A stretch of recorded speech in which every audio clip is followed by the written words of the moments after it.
और बीजेपी प्रदेश महामंत्री दामोदर अग्रवाल ने उनियारा विधानसभा उपचुनाव पर बात करते हुए कहा कि विपक्ष के वोटों के बिखराव का फायदा बीजेपी को मिलेगा। साथ ही एसडीएम थप्पड़ कांड, पूर्व विधायक धीरज गुर्जर, आरएलपी सुप्रीमो हनुमान बेनीवाल पर अपनी बातें खुलकर कहीं। हमारे संवाददाता नवीन जोशी से बात करते हुए और क्या कुछ कहा, आपको दिखाते हैं। भाजपा की जो चुनावी वितरणिया है उपचुनाव में, वो पार लगाने में एक बहुत बड़ा, जिसको कह सकते हैं बड़ी कड़ी का काम अब तक करते हैं। भले राजसमंद हो, भले उनियारा हो, अभी वो उनियारा के प्रभारी हैं। सर, उनियारा का जो विधानसभा का उपचुनाव हुआ, सर आपने बहुत कुछ उतार चढ़ाव वहां पे देखा शुरू के दिन से। क्या स्थिति मानते भाजपा की? लोकसभा चुनाव के समय इंडिया अलायंस के लोगों ने जो लोगों को गफलत फैलाकर कि संविधान बदल देंगे, संविधान खत्म कर देंगे, आरक्षण हटा देंगे, ऐसी भ्रांतियां फैलाकर कुछ वोट हथिया लिए।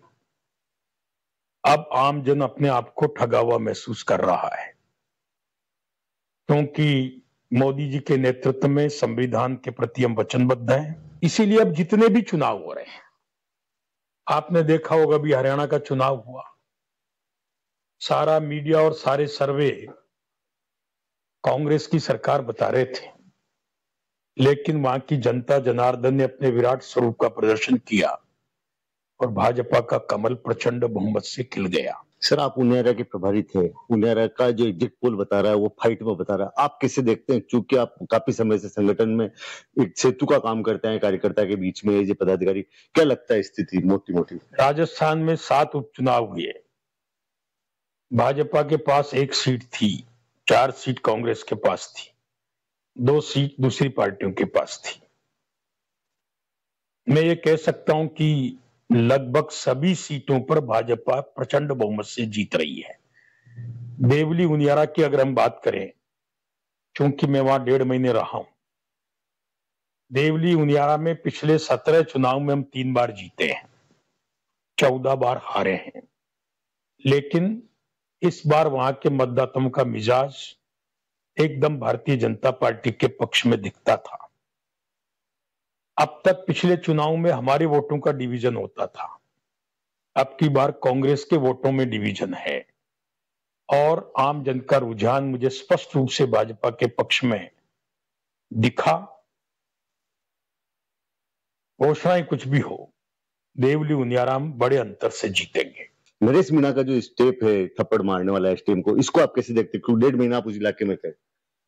देखिए, हड़बड़ाता वो है, संयम विवेक वह खोता है जो हारता है। पिछले कुछ समय से इंडिया अलायंस के लोगों ने अपना विवेक खो रखा है। अभी वो राजस्थान की हार को पचा भी नहीं पा रहे हैं और इसीलिए कभी भीलवाड़ा के पूर्व एमएलए श्रीमान धीरज गुर्जर जी उटपटांग बातें करते हैं, जूतों से बात करने की बात करते हैं, तो कभी कांग्रेस के ही नेता और कांग्रेस के बागी प्रत्याशी नरेश मीणा उनियारा में एसडीएम को थप्पड़ मार देते हैं और फिर हमारे एक नागौर के नेता कहते हैं कि मैं अगर होता तो 4 थप्पड़ मारता। ये एक नई विकृत संस्कृति राजनीतिक शुचिता में प्रश्न चिन्ह लगा रही है, ये चिंता का विषय है। मैं सभी कांग्रेस के या अन्य दलों के नेताओं से विनम्र अनुरोध करता हूं कि लोकतंत्र की पवित्र आत्मा को समझकर, स्वस्थ परंपरा को समझकर अपने आचरण को मर्यादित करे, ताकि जनता उनका सम्मान भी करे और लोकतंत्र के ऊपर कुठाराघात नहीं। नवीन जोशी, कैमरा पर्सन अरुण के साथ, एनडीटीवी, भीलवाड़ा।